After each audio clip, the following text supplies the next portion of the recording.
Hey there, welcome to our YouTube channel today. Welcome to our YouTube channel again. All right. Now, this want to see how often we can do videos together. Yeah, we can try. I mean, we're always together, so we can try. All right. So before we move into today's topic, don't forget we have super chat on our channels now. So this means while you're watching this video, you can literally support what we do. So just click it and make your support known. All right. So we love that. We love for you to support us and help us keep producing these materials that bless people all over the world. So I want to thank you so far for even the support you've given all this while. This particular video will be aired on our channels.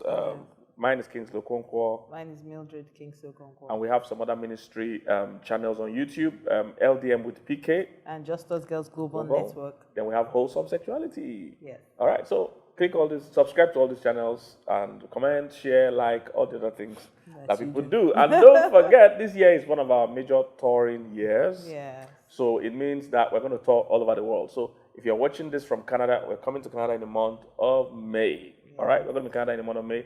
5 major cities. You want to look at the details, and please make sure you get a ticket for you and your friend, and come and meet us. We would like to meet you face to face.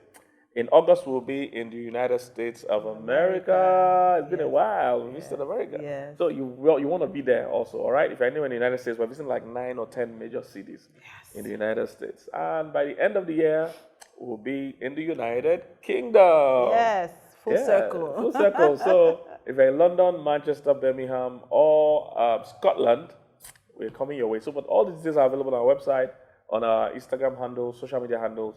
Our contact numbers are also available. So, hey, look forward to meeting you face to face. Yes, so love to meet with you, hug you, take pictures. Take pictures. Lots of pictures. And sign your book if you get one. Yeah, we love signing books for our people. All right, so today we are doing something we titled Keeping Love Alive for Busy Couples. All right? Keeping Love Alive for Busy Couples. Look, man, this world is just too busy. Tell me about it. It's just too busy, man. I used to think in my mind that those days, I used to think I was busy. Now, I know I am busy. Yes. All right? There were times that people say, "Oh, Pastor, we know you're busy," and then I felt I was not that busy. I'm okay. But now, trust me, even when you say, "Pastor, I'm busy," I would say you don't know the half of it. Yes. I mean, it's so crazy. Yes, it is. Traveling all the time, preaching, teaching, writing. Trying to do books praying, on the plane while we're traveling. Pastoring, parenting. Trying to maintain family relationships, friends. Yes, family. And in the midst of that, we seem to keep our love alive. Yeah, so it's a lot. It's a lot. I tell people, somebody asked me one time that, how come we have relationship coaches that are divorced and all that? I said, because the gift is for teaching. Yes. The doing is hard for everybody. Everyone is expected to do. Yeah, so the doing is hard for everybody. Teaching is a gift. So I teach on marriage, just a gift God gave me. But the doing part is not a gift. I have to, put in the discipline and do like every other person. Pay the price. Yeah, so that's why we're doing this video. Keeping love alive for busy couples, because we are definitely a busy couple. Both of us run a joint ministry, and we also have kind of not individual but also separate things. We still expressions of the same ministry that we still do. We pastor a church, David's Christian Center. Then we run Love and Marriage Ministry. This is a marriage ministry that you're watching. Then Pastor Mildred also oversees Just Us Girls Global. Yes, everywhere and that in itself has many other expressions. Like Hannah's Heart, Kyle, Project Beautiful, Project Chic, Project Boy and Girl. And because of how close we are, we also like to travel together. We're always together. We need to travel together. We need to travel together. We need each other. We function better when we're so together. Used to it. It's weird. If we're not together for just one night, it just feels very weird. Yeah, I don't sleep well when we're not together. It feels very weird, when I have traveled alone. You see, you can't say that because he sleeps and snores when I'm not sitting, but I don't sleep. The only benefit is I put up the AC. Because I don't sleep. Bed is just too empty. So because of that, our schedules are crazy. There are times we're just jumping on a plane back-to-back, trains, planes, and automobiles. Yeah. This last UK trip, we had to do train 3 hours somewhere, plane somewhere, automobile somewhere. So planes, trains, and automobiles. And back-to-back, we just got back from the UK a few days ago. tomorrow we're flying out to the US. Yeah. And it's just like that. While we're in the US, we're in almost all the coast, East Coast, West Coast, different parts, different states. And then from we'll there, quickly sneak into Canada. Enter into Canada for 5 days. Yeah, and then we're back again. So it's a lot. It's a lot. By the time we come back from that trip, we're out again to Kenya. Then we come back from that trip, we're out again to Canada again. Then we come back out to South Africa and out to Australia. And so we're back to back all year round like that. And just little days of popping in. So how do we keep love alive for busy couples? All right. We have a few tips. We can't go into an extended thing. Yes. But we can give you a few tips, quick ones that can help. All right, so. Or maybe you eventually get to write this book. Oh, definitely. So people can have details. Definitely. Writing this book will make us busier. That will give us busy. Yeah, but I mean. But it's a necessary book. It's necessary, I think, because this world is busy. People are getting busier. Yes. People are trying to keep up with the economic situation of things. So people are getting 2, 3, 4 jobs. So maybe it's not even that they're traveling as much as we are. Maybe they don't have as many speaking engagements. Yes, it's still work. Our traveling is not fun as well. Yeah, that's what I'm saying. So their own may not be that they're out of their location. However, they're in the same location, but they're just as busy, doing 2 or 3 jobs, taking care of the kids. Not really be able to catch a break. Yes. Yes. And those things can take a toll on your marriage. It does take a toll on your marriage. So you have to be intentional. Okay, so let's hear your tips. Okay, so I'll think about 5 or 6 tips. I don't know. We'll move as we go. First one here is compromise. That's the first one, compromise. And by compromise, what we mean is that, if your schedule is too full, if you are too busy, let me say this way, if you are too busy, you're actually too busy. So one of the things you must do is to learn how to say no. All right? Compromise. That means decide, not to accept every offer to engage. So this means you will master the art of telling some people you will not be able to attend their wedding, you'll not be able to attend their kid's birthday, you'll not be able to attend this function or that function. You must have the capacity to say no. Because some people struggle with saying no. Everything you invite them for, everything you call them for, they say yes. And their schedule is already busting at the seams. They are already overstretched, but they keep accepting invitations to do something. An offer to do something. Come and help me with this. Come and show up for this. So, yeah. I think that understanding when to say no, when to stop is important, because if you keep giving and giving and giving, after a while you'll be too empty to be able to do anything. So it's important to be able to say no and not feel bad about it. Because I think that's why most people can't say no. Right? They feel like, oh, I've disappointed this person. But there's only so much you can do because you're a limited resource. So the more you say no, or the more you say yes, the more you are thinning yourself out, and after a while you will not be useful to anyone, not even yourself. So being able to say no, knowing the things that you have to let go of, it's a difficult but necessary thing to do. You have to just know when to make compromises. Like, I cannot do this. I apologize. I won't be able to do this at this time. I won't be able to show up for you like I normally would. So. And the interesting thing is that some of the things you're saying yes to don't necessarily mandatorily need you. For instance, if you die, some of those things will go on. Say it again. If you die, some of those things will go on. I remember our fathers of the faith, I think Pastor Deboye, or I don't remember, I think so. He said God told him that if you think you are El Shaddai, you shall die. I think it was Reverend Sam. It was Reverend Sam of them. One of our mentors, one of our fathers of the faith. We can't remember which one said it. I think it's Reverend Sam. If you think you are the El Shaddai, you shall die. Yes. All right. So you can't show up for everything. You can't, accept everything. Some of those things will go on whether you attend or not. All right. That burial will go on. That wedding will go on. Of course, there are people you will get to that as the next step, but there are people you might have to show up for, but you must learn how to say no. All right? Don't feel guilty. That's the issue. People want to just accept everything. Say no. Can't come for a birthday party. Happy birthday, by the way. But I can't show up. Many happy returns. Yes, happy returns. Yes, happy married life. Happy conjugal bliss. Yes. That's an inside joke. Yes, inside joke.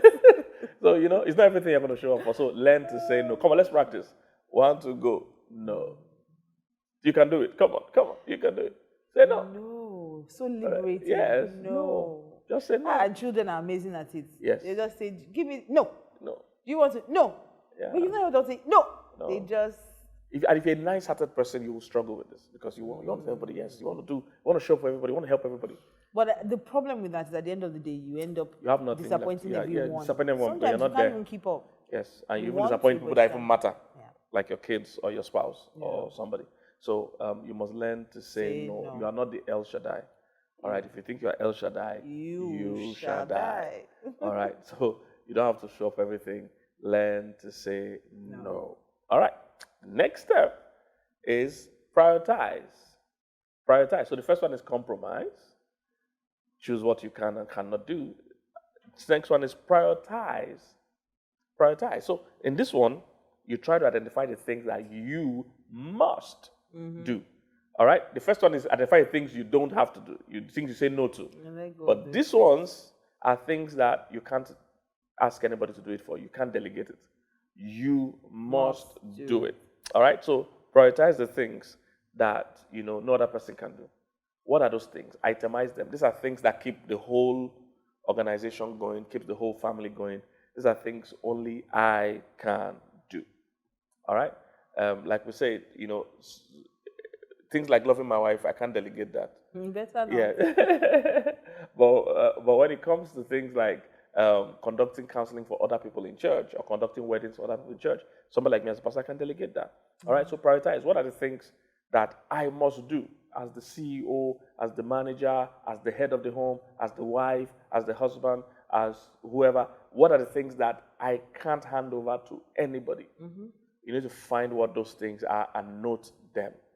If you're the head of an organization, vision casting is your job. Yes, you really can't leave it for anybody to do. You have to do it. All right? So there are things that you must do. You can't throw those things away. Prioritize. What are the things you have to do? No, I think that really covers it. Just knowing, knowing what's important, putting them on a scale of preference, the things that are important, the things that are urgent, knowing exactly what's most important and giving that priority, putting those things first. Family, I really just have a very normal, and I think it's a common scale of preference, but a lot of us just take it for granted. Basic things. Number one, God above all else.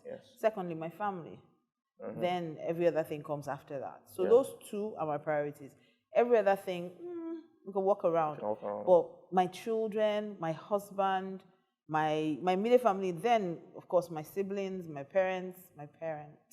Yeah, parent now. My parents. Mama is still there. Yeah. So my parents, my two mothers.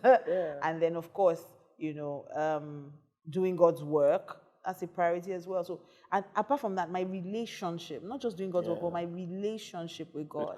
Loving on God, spending time with God. So the walk with God over the work for God. Yes. So, but you just prioritize, knowing what's important that only you can do and get to it. Yeah. So the way Reverend Sam always used to teach us, some of them used to teach us is there are some things that are urgent and important. Some are important but not urgent.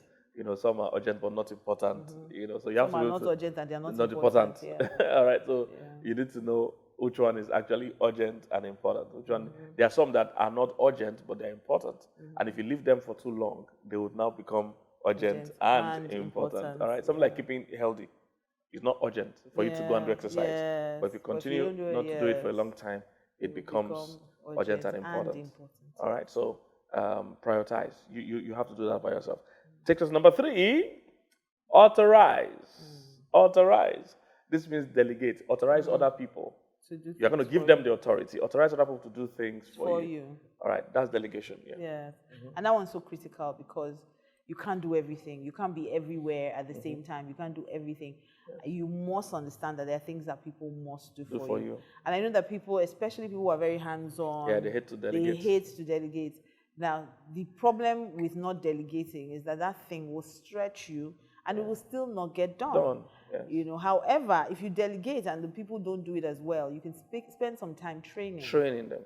Train them, watch them do it, and then that sets you free on the long run. Yes. And this thing really came alive when I read the story of Moses and his father-in-law Jethro. And his father-in-law came to visit him, and from morning to night, I don't know if Moses was trying to show him, I'm a very busy, I'm a son-in-law you should be proud of. After I left you, I started leading the the people of Israel and look at me every day. They all come to me. Yeah. But Jethro say, this thing you are doing, yeah, it's not he was good counseling for from you. morning to night, every day. Every day. These people were about 2 or 3 million Israelites. Yes. And of course, they had family problems, disputes with neighbors. Someone stole my goat. Someone pushed this my was chicken. my goat. I'm telling you, ridiculous somebody's stuff. toasting my daughter.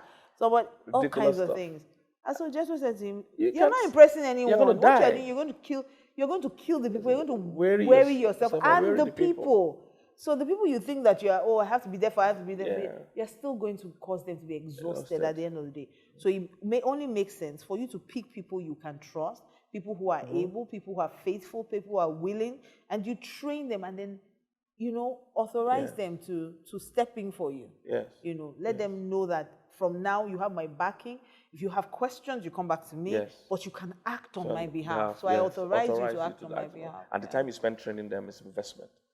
It's investment. So make out that time, quickly train them, spend time with them. Because it may look like you're wasting, it may be stressful. Sometimes, like I always say, it's easier to just shout than to tell someone to shout. Yeah. But at the end of the day, if you don't get people to shout for your voice will go. So you might as well train people to start shouting. And Jesus did that. He spent 3.5 years training 12 people, knowing that he's going to leave this work for them. And it was a worthy investment. It was a worthy investment. So, authorize people prayerfully.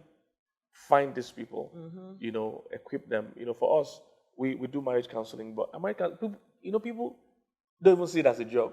They don't even see it as a job. But we know it's a professional job. You can't tell me that what I do is not a job. And everything is a training and it's tasking, it's demanding. At times you need to spend hours and hours with couples. God. So we got to a stage where we just said we really don't do counseling. Okay, not just spending time with couples, the after effect. The after effect, because they've poured all their emotional pain and so it's a lot. And then coming up with strategies for them and tools, knowing the correct tools, being able to diagnose.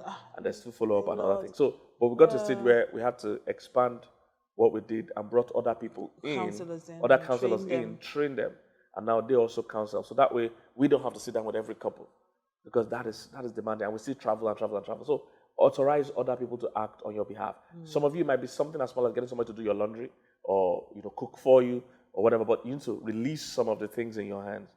So that you can focus on the ones that are important. So authorize, very important. Prayerfully, maybe you should share a bit more. You're a very hands-on person. So which were the times or areas where you found it hard to delegate, and how did you eventually? On everything, really. I don't even think there's anything, because I struggled with that. Always feeling like people won't do it the way you want to do it. So I had a big issue with having people to do things for me. And I found out that the things that you're struggling to hold on to are not essential. So they're keeping you from doing the things that are most important. So everything, honestly, sometimes getting people, so I would still cook. For a long time, I was exhausted. I would come home in the night.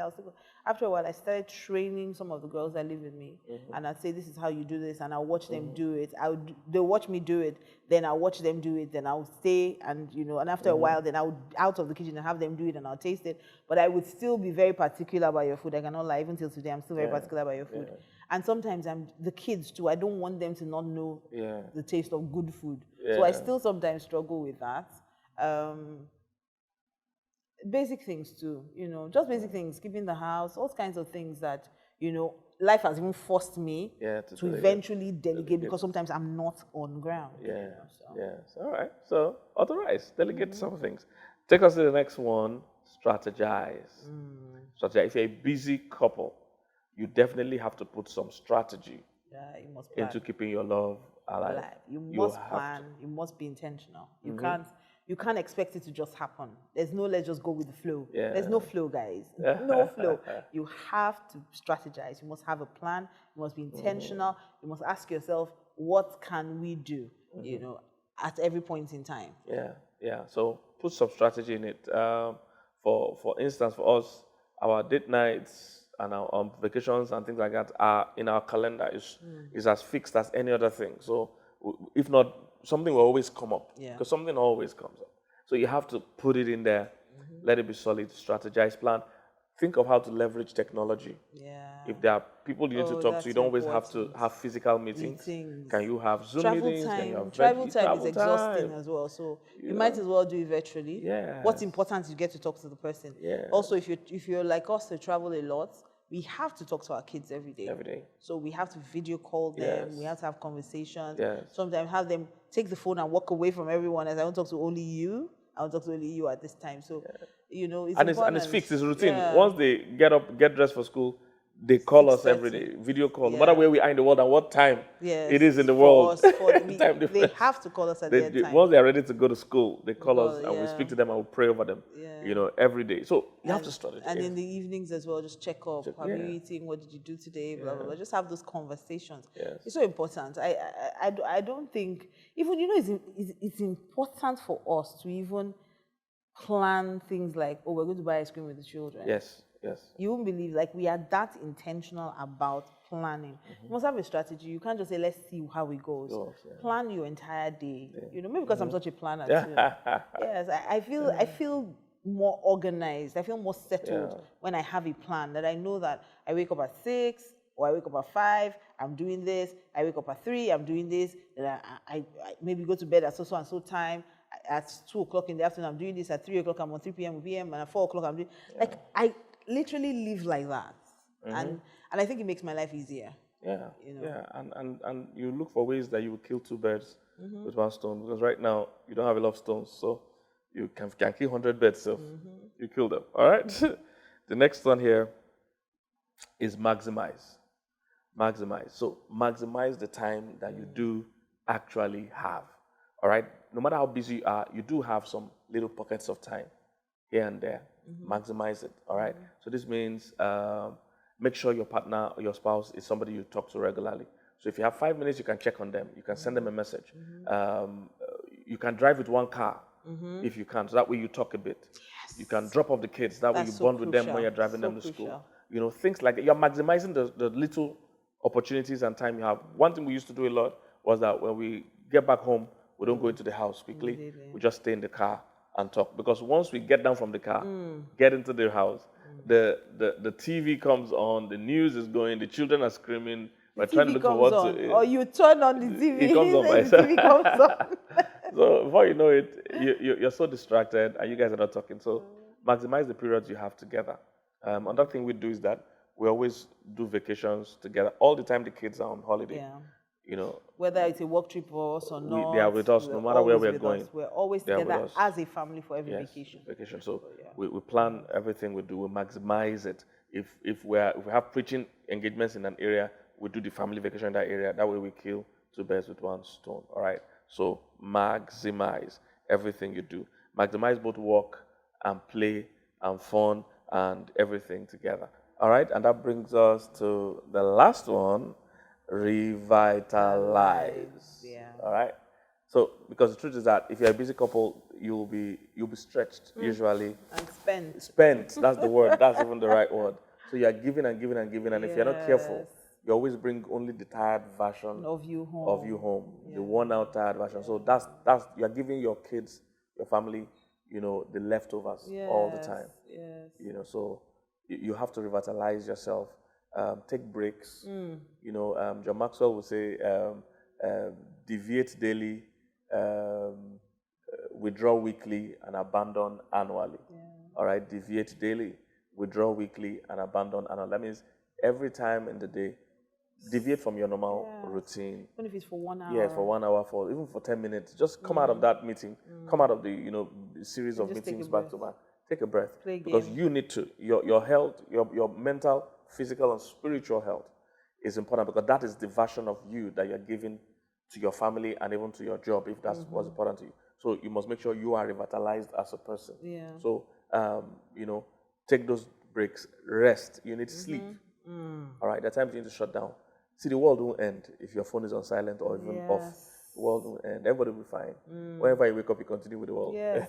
You join them. Right. And I think it's unfair that out of 24 hours, you don't even give yourself 1 hour. Yes. I think everyone deserves 1 hour a day to just shut down from everything and everyone, get off social media, turn off your phones if possible.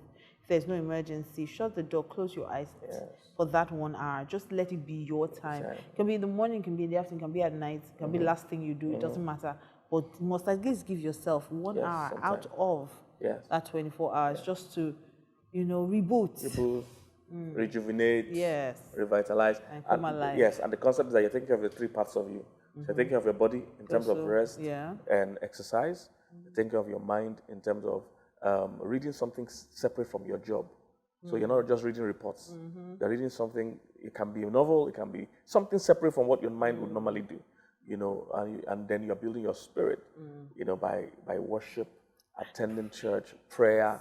You know, feeding your spirit, man. That revitalizes you. I'm such a fan of praying in tongues. Yeah, You need to pray in the spirit. Let the Holy Spirit pray through you, for you. Oh, It just builds up. Just builds it up just your- builds you up. You yes. know, something inside you just comes alive again. It's so refreshing. Yes. So. And meditating on scripture. Yes. Oh man. Just Oh man. The thinking word of about God it just has and- life. So either a good message, or you read the Bible, or you read a book, or you listen to a message, it just speaks into your spirit, man. The word of God just has life that it brings up and all that. So it's amazing. And you see, when you build yourself up, then you become someone that you can actually give something. Yes. You have something to give your spouse. Because you can't give from an empty cup. Yes, yes. You can't give what you don't have. You can't pour anything from an empty cup. You know, so a lot of marriages have broken because the two people were too busy, or sometimes even one party was just too busy and was not showing up Yes. in the family, was not showing up in the bedroom, was not showing up in terms of communication and companionship. Yeah, bedroom is part of it. If you're too tired, I mean, whole families that they're too tired, nothing's happening. You know, nothing's happening. Everybody's too tired. You know, so those kind of things helps to keep the love alive for busy couples. Yes. Yeah. So I'm sure if you do all these things, you'll be able to manage how busy you are, and it shouldn't be so hard to keep love alive. Because at the end of the day, you can retire from your job. Your family is not. You don't retire from your family. And people say, "Oh, I'm working for this family." You don't. It doesn't make sense for you to work so much for the family that you lose the family while you are working. What does it because you're profit not a around. man to gain the The whole whole world and lose his family? You know, so don't work that hard that you don't have time for the family you claim That you're working for. You know, so you need to make time for Get them. to know your partner. Let your children know you. Build a relationship with them. It's usually too late when they're By the all time most growing up. people, They don't need you anymore. Yeah, what happens to men especially? I know it happens to some women, but I know men particularly, because we're generally work-oriented and we get our identity from work. You know, we start making excuses in our head that, oh, I'm just doing this for this family, or just one more month, one more year. Truth is that you need to stop yourself consciously. If not, it will never happen, because your instinct just wants to keep working, even when you don't even know why you're working anymore. It just comes to us habitually as men. So you need to make out the time to nourish your relationship with your spouse and your children, especially because children spell love Time. That's how children spell love. They spell it in terms of time you spend with them. All right. Speaking of spending time, we need to wrap up. We need to run up like I said with our kids today, because we're traveling tomorrow. Yes, because we need to spell love to them. Yeah. Remember the last trip? We had to bring them to the airport to just play with us, because we're coming in from one city, flying out to another city. We couldn't go home. And I'm so glad that they will be with us Yes. soon. So, we're spending the whole the holiday, the Easter holiday with them. All right. Yeah. So look forward to seeing you guys. Don't be too busy that you can't watch this video. And like and subscribe and use super chat and share it to your friends. So important. Come out for all the tours we're having all over the world. Look forward to seeing you this year. But next year we're going to rest and do parenting and write books. Amen. And spend time with each other. We already do. Okay, guys. God bless Bye. you. See you.